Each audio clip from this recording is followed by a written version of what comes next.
interpele se eu tiver muito técnico. Tá, não, tudo bem. Esse negócio aí. Ah, não, é isso que eu queria saber. Eu mergulhei nesse trem aí, eu tô meio... A cabeça está muito com a linguagem do... Juridiquês, né? É.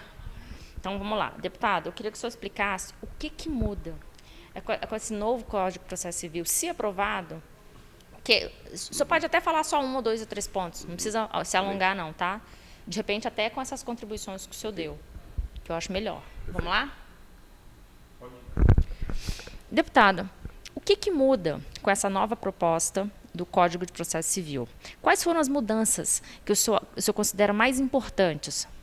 Veja, o novo Código de Processo Civil é fruto de um debate intenso no Senado Federal e na Câmara, e ele representa avanços significativos, especialmente na questão da celeridade processual, ou seja, no tempo que se levará para ter o final de uma demanda judicial. Hoje, as possibilidades de recursos dentro do âmbito judicial são muito grandes e acaba não só levando muito tempo para você ter uma resposta da justiça, como também onerando mais, porque na medida em que você leva mais tempo para julgar um processo, você está onerando os cofres públicos e dificultando o funcionamento da máquina, do aparelho judiciário. Então, esse novo código, ele procura estabelecer uma celeridade sem comprometer aquilo que a Constituição estabelece como garantias.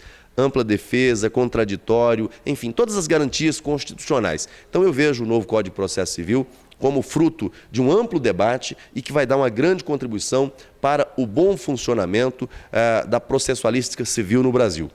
Nós, do PDT, tivemos a oportunidade de oferecer grandes contribuições. Eu tive a honra de ser designado pelo líder para representar o partido na discussão desse tema e pudemos contribuir dentro da questão dos precedentes, por exemplo. Hoje, e essa é uma mudança significativa do Código, porque ele traz para dentro do Código um capítulo exclusivo para a questão dos precedentes. Hoje você tem decisões assim, que às vezes está na contramão de uma jurisprudência do STF, do STJ, e com o novo Código de Processo você vincula o juiz local a esses precedentes consolidados, né? Precedentes do Pleno do STF, as súmulas que já são vinculantes, essa continuam vinculantes, mas a novidade é que os precedentes, aqueles temas que ainda não foram consolidados, mas é uma decisão do Pleno do STF, do Pleno do STJ, vai vincular o juiz local. Ele vai ter como referência essa decisão e a sua decisão local tem que respeitar essa decisão que foi tomada na Corte. Todavia, a proposta inicial previa que não só as decisões, as súmulas, a jurisprudência, os precedentes do Pleno dos tribunais vinculariam os juízes. As decisões de turmas e de câmaras cíveis dos tribunais regionais, os TJs, também vinculariam os juízes. E aí eu apresentei em nome do PDT uma contribuição de que isso ofenderia a autonomia decisória do juiz, ofenderia a questão do acesso à justiça, ofenderia a questão do duplo grau de jurisdição e ofenderia uma garantia, um princípio que é do livre convencimento do juiz, da discricionariedade do juiz.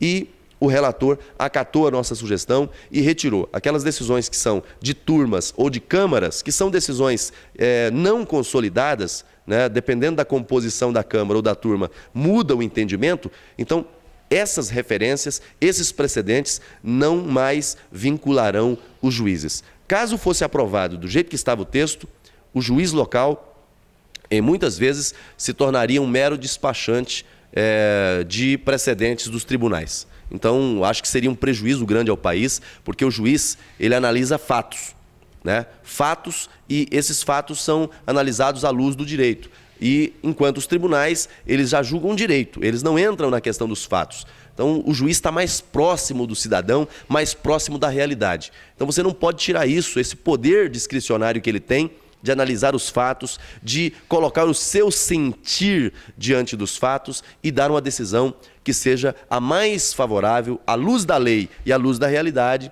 para aquela pessoa que levou o caso ao judiciário. Então nós demos grandes contribuições. Uma outra contribuição fundamental que demos também foi com relação nas ações possessórias, por exemplo, há uma invasão coletiva numa propriedade, né? O novo código pretendia obrigar o oficial de justiça a fazer 2 notificações pessoais de todos os invasores e depois, aqueles que ele não encontrar, ele fazia a notificação por edital. Qual o problema disso? O problema é que se ele for lá e notificou, vamos supor que tenha 30 invasores, ele chegou e notificou 28 e imaginou que tivesse notificado todos. E, posteriormente, o advogado entrasse com uma petição dizendo, olha, houve ausência de citação de 2 ocupantes. Esse fato comprometeria todo o processo. Comprometeria todo o processo, porque a ausência de citação válida acarreta nulidade ao processo. E a questão da notificação por edital, ela era alternativa. Se o oficial entendesse que tinha mais e ele não encontrou, ele podia fazer por edital. Nós propusemos uma mudança, que foi uma mudança significativa, que ao invés de 2 notificações pessoais, o oficial fará uma notificação aqui entenda-se por citação, uma citação pessoal e obrigatoriamente fará também a citação por edital. Por quê? Porque se na notificação pessoal, na citação pessoal, ele não conseguiu citar a todos, a notificação, a citação por edital sana qualquer tipo de nulidade que possa existir em razão dessa citação. Então, essa foi uma conquista grande também, especialmente para a segurança jurídica no âmbito das propriedades. E eu fiquei muito feliz em ter essa proposta acatada. Foi uma proposta feita pelo deputado Giovanni Queiroz, que é militante nessa área da agricultura e pecuária, e nós defendemos, o relator acatou por entender que era necessário garantir segurança jurídica nesse processo, sob pena de você permitir não só comprometer o processo ali durante a sua discussão, mas isso poderia depois acarretar, inclusive, ação rescisória, porque a ausência de citação válida pode ser suscitada a qualquer tempo, até em sede de querela nulitatis. Então, nós conseguimos garantir que isso fosse sanado, resolvido, e, portanto, o novo Código de Processo Civil vai à votação muito mais maduro, aperfeiçoado, e tenho certeza que até a votação final ainda terão outras adequações. Acho que ganha o Brasil, ganha o Judiciário, ganha a sociedade brasileira com esse novo instrumento processual civil que era antigo, precisava ser modernizado. E a modernização vem não só para garantir celeridade ao processo, mas assegurar também aquilo que a Constituição estabelece, que é o amplo direito de acesso à justiça e direito ao contraditório e ampla defesa. É um ganho para o Brasil.